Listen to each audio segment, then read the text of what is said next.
नमस्कार, मैं सुनीता कथा मंथन में आप सबका स्वागत करती हूँ। कथा मंथन में आज सुनिए मालती जोशी जी की कहानी दंभ के घेरे में। अक्सर हम लोग घमंड में आकर के जो छोटी जात नीची जात या छोटे हम लोग सोचते हैं कि काम वाली का बेटा मतलब अगर वो डॉक्टर भी बन गया है तो उससे शादी क्यों करे, वो तो बाई का बेटा है। या किसी भी परिस्थिति में वो बेचारी को खाना आया बनने या किसी के घर में खाना बनाने पे मजबूर होना पड़ा, फिर भी हम उसको एक छोटी निगाह से देखने लगते हैं। हम लोग कुछ भी नहीं है पर फिर भी उसको कोई कोई लोग छोटी निगाह से देखने लगते हैं, जबकि उसका बेटा डॉक्टर ही क्यों ना हो। तो ऐसी ही एक कहानी है दंभ के घेरे।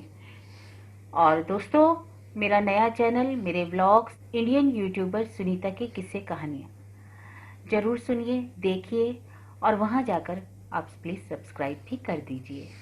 तो चलिए शुरू करते हैं दंभ के घेरे। बार की दोपहर बैंक की जल्दी छुट्टी हो जाती है, पर ये अक्सर रोज की तरह 5:30 बजे ही घर पहुंचते हैं।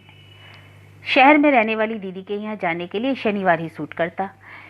यूं हम लोग सब परिवार भी अक्सर हो आते हैं, फिर भी शनिवार का नियम कभी नहीं टूटता। इस साप्ताहिक भेंट के मूल में भाई बहन का प्यार तो है ही, पर उस बहाने दीदी के सुख दुख की जरूरतों की पूछ परख भी हो जाती है। यद्यपि मुझसे कुछ भी छिपा नहीं रहता, फिर भी ये सोचते हैं कई बातें ऐसी होती हैं जो शायद दीदी मेरे सामने कह नहीं पाएंगी। मैं उनके इस भ्रम को बनाए हुए हूँ। पर उस दिन पता नहीं क्या हुआ, वहां से लौटते ही मुझ पर बरस पड़े। हर जगह अपनी अक्लमंदी का सबूत क्यों दे आती हो? क्यों, क्या हुआ? अपमान से आहत होते हुए मैंने पूछा। होना क्या है? वहां दीदी के यहाँ महेश का जिक्र चलाने की जरूरत क्या थी? अरे मान लो जिक्र किया भी तो कौन सी ऐसी कयामत आ गई? पता है दीदी कितना रो रही थी। बोली कुसुम के लड़की नहीं है ना, इसी से इतना ऐठी रहती है। जो मुंह में आया बेछूट बोल कह डाला। अरे ऐसी मैंने कोई गाली गलौज तो की नहीं जो इतना हंगामा बरपा जा रहा है। पता है दीदी उस दिन खूब रो रही थी। बोली दोनों लड़कियों की शादी में हम कंगाल हो गए हैं। अब ये दो और छाती पर बैठी हैं। वे दोनों तो सीधी थी, जहां भी आ दिया चली गई। पर नीता तो डॉक्टर इंजीनियर से नीचे बात ही नहीं करती। झोला भर रुपए हो तब कहीं डॉक्टर वर्ग जुटता है। पर लड़की समझे तब ना, हम तो इन्हें पढ़ा लिखा कर पछता रहे हैं। उन्होंने इतनी बात की, तब मैंने महेश की चर्चा की थी। बस चर्चा करने से पहले कुछ सोचा होता।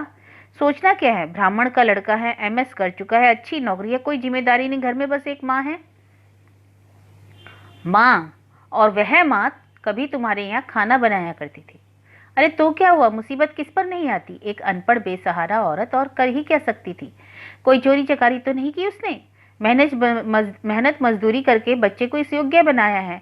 मैं तो लड़के को भी दाद दूंगी जो इन परिस्थितियों में पलकर डॉक्टर बना। सच, अगर मेरी अपनी कोई लड़की होती तो मैं खुशी से ब्याह देती। मैंने भी तमक कर कहा। बस बस, अपनी अक्लमंदी रहने दो। पता नहीं, नीता एकदम आग हो गई। बोली मामी जी से कह देना मेरी चिंता ना करे, मिश्रानी के लड़के से शादी करने की अपेक्षा मैं कुंवारी रह जाऊंगी, वह मुझे मंजूर है।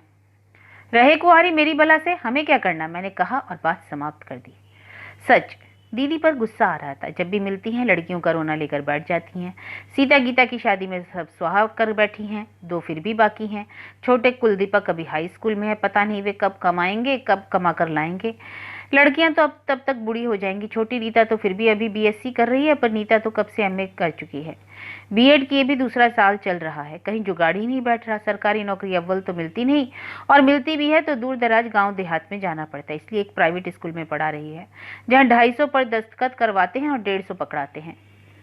महेश की बात चलाकर अपनी समझ से मैंने कोई बेवकूफ़ी नहीं की। उसकी माँ मेरे यहाँ कुछ दिनों तक खाना जरूर बनाया करती थी, यह सच है, पर इससे लड़के की गुणवत्ता में तो कोई फर्क नहीं आता। और माँ बेचारी करती भी तो क्या। पति की मृत्यु के बाद जेठ देवरों ने मिलकर जायदाद हड़प ली और झाड़ू मारकर घर से निकाल दिया। पीहर में वैसे ही हालत खस्ता थी।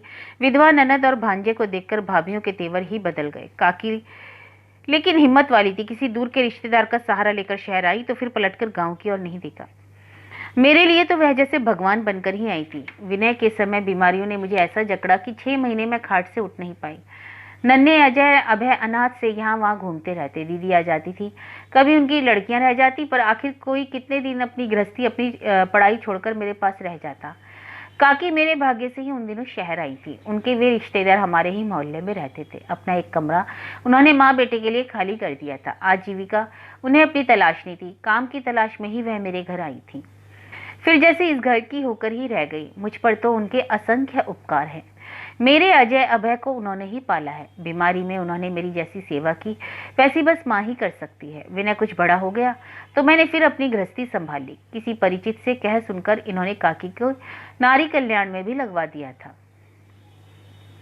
पर हम लोगों के संबंध यथावत बने रहे। मुझे जब भी जरूरत हुई काकी हमेशा दौड़ी चली आई।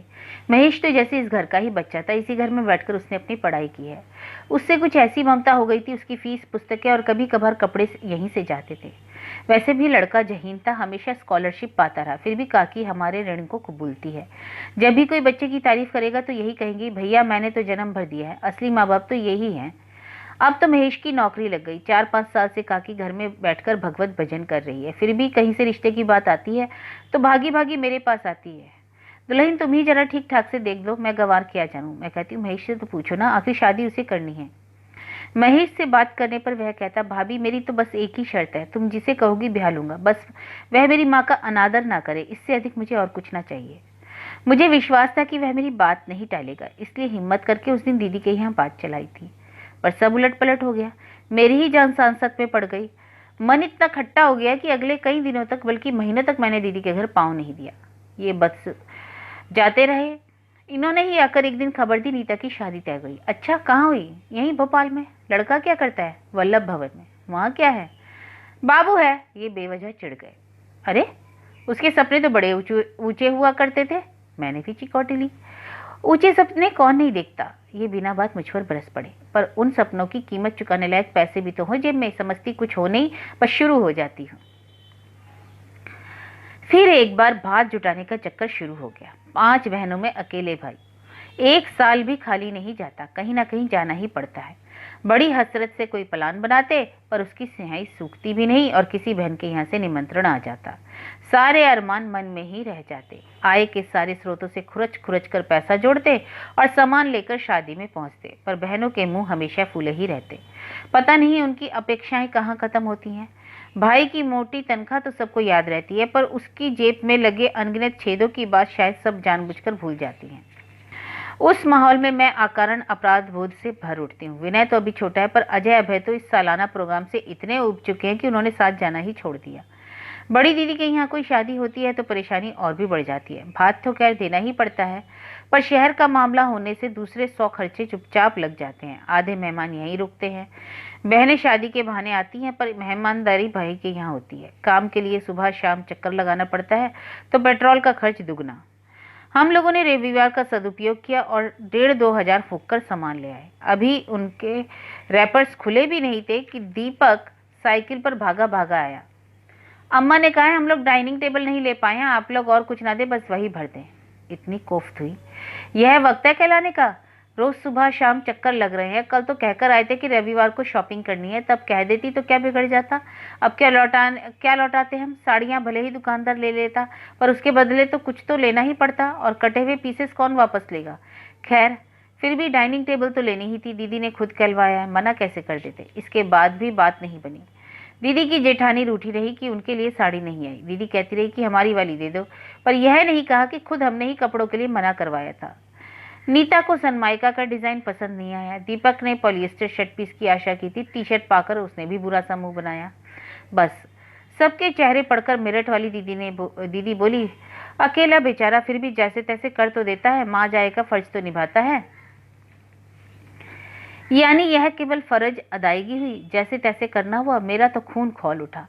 और अब बड़ी भली बन रही है। पिछले वर्ष उत्तम की शादी में कैसा नाटक किया था। एक ही लड़का है उनका, तो हम क्या करें, हमें तो हर साल भुगतना है। इसी से तो ये रिश्तेदारियां करती है। कोई खुले मन से किसी के यहाँ जा भी नहीं सकता। मन एकदम बुझ सा गया। मैं सौंपे हुए काम बेमन से निपटा रही थी। नीता को बीच में बिठाकर औरतें ढोलक कूट रही थी। वहीं पीछे बैठी कुछ जिज्ञासु महिलाएं खुसुर फुसुर कर रही थी। लड़के की, उसके परिवार की ही चर्चा हो रही थी। सुना है बाप हेडमास्टर है, बड़ा भाई शायद तार ऑफिस में है, एक बहन अनबिहाई बैठी है, कॉलेज में पढ़ाती है। लड़का क्या करता है? बाबू है। अरे अरे, क्या 15,000 में क्या डिप्टी कलेक्टर मिलेगा? तनख्वाह क्या है? यही 550 बता रही थी। पता नहीं मुझे एकदम क्या सूझा। इतनी देर तक चुपचाप बैठी बोल पड़ी, 550 तो महेश बम्बई में अपने फ्लैट का किराया दे रहा है। नीता ने तड़प कर मेरी ओर देखा, पर मैं खुश थी। मन एकदम हल्का हो गया, जैसे पुराना हिसाब चुकता हो गया हो। शाम को मंडप को रंगोली से सजा रही थी कि रीता धीरे से मेरे पास आकर बैठ गई।